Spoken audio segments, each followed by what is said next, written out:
morning, Mr. Arrow. Hello and good morning, Jose. How are you doing today? I'm doing fine, sir. Thank you for allowing me to be here with you. Oh, I'm blessed to speak with you because you are a pioneer. And first, before we even get started, thank you for your service to not only the Houston area, but to this nation. Well, thank you, sir. I've experienced the Chicano Squad. I was blown away by just the camaraderie. I mean, the fact that you guys had breakfast together every single day opened up my heart to, wow, teamwork really does exist. Yes, sir. We still stick together. We work together. It's a tight, unique group, and that contributes to our success. Speaking of tight, oh my God, instantly I'm reminded of how big your first office was. Are you kidding me? How were you supposed to work out of that office?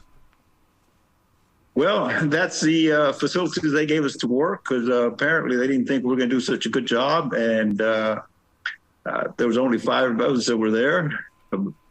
Later on, it expanded, but we're there to work cases. You took on something that a lot of us, we don't think of until the moment exists, and that is learning how to translate the different languages. And for Houston to step up and do their job the way that they did, all of a sudden there was a connection with the community, and you were part of that story. Yes, I feel privileged to have been bilingual and privileged to have been able to help my community by using the language skills that I have. Learning how to investigate. I mean, you had to really, because you guys were just beginners. I mean, you were just getting into the journey, and all of a sudden it's like, oh, I guess we're going to investigate all of these mysterious murders. Yes, that's true. When we got there, they had a large number of unsolved Hispanic murders. The third day we got there, we each assigned 5 murders to each of us, and we went out and just started doing the work. When you faced the walls that you did, how did you guys find your calm? Because I understand the fact that every day you might have a moment of fear, but you can't go into fear. You've got to be able to lead in your community. How were you able to do that?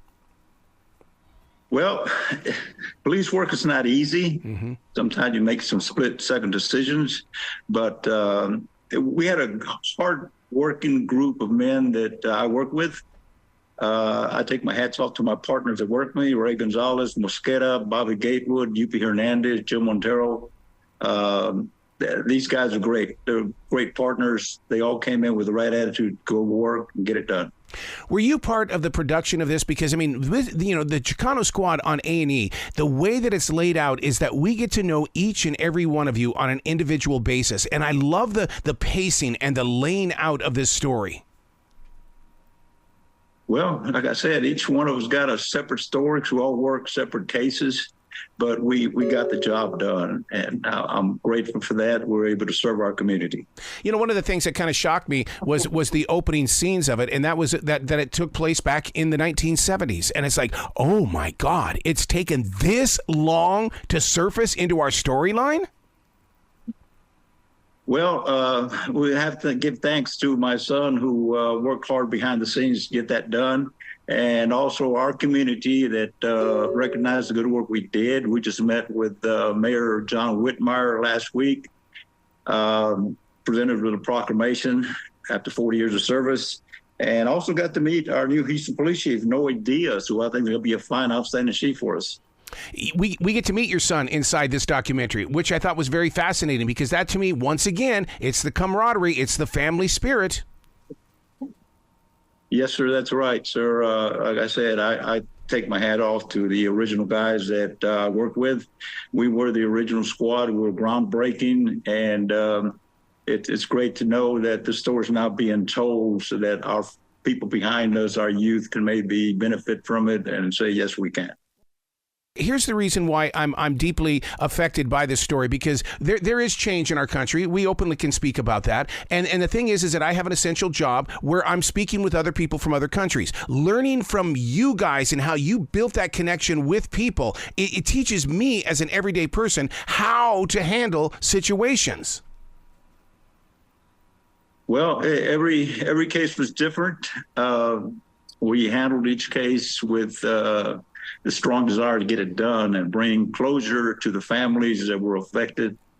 And not only did we work homicide, but we were there, we handled, and I feel privileged to have handled the rapes, robberies, kidnappings, and all sorts of other cases in my career. And the Chicano Squad fellows that I work with, we were pretty much lucky to have experienced all those different type of investigations we did. How were you able to get so much film on this? Because, I mean, were those cameras in front of you at all times? I mean, we're talking, like I said, the 1970s. I mean, it wasn't about social media at that time, but yet here's all of this footage. Yeah, well, there's a lot of history there. There was a lot of media coverage back then. Now I look back and realize what a job these 5 original guys did, because we were groundbreaking. I had no idea we were going to be here this day today, celebrating 45 years of successful police work. Do they still have you out on a speaking tour to speak with other police forces across the nation? Yes, sir, and I feel privileged to talk to other police agencies, because I see that the program or the group that we set up, it's being followed by other agencies. I'm still a police officer after 50 years, and wow. I do have contact with other agencies, and I see that the work we did is now being practiced, and it reflects back on the work that we did.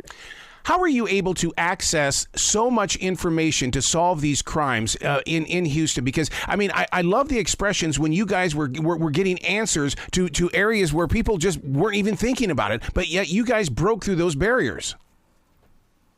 Well, we pretty much grew up in the community. Okay. My Hispanic heritage helped me a lot. I understood what the community was, and I somewhat understood the dilemma that they had and how they mistrust the police department. Do you think this documentary is going to change people? Because, I mean, it changed me, a regular everyday guy that just happens to have a radio show. This documentary is going to be a great information for our community.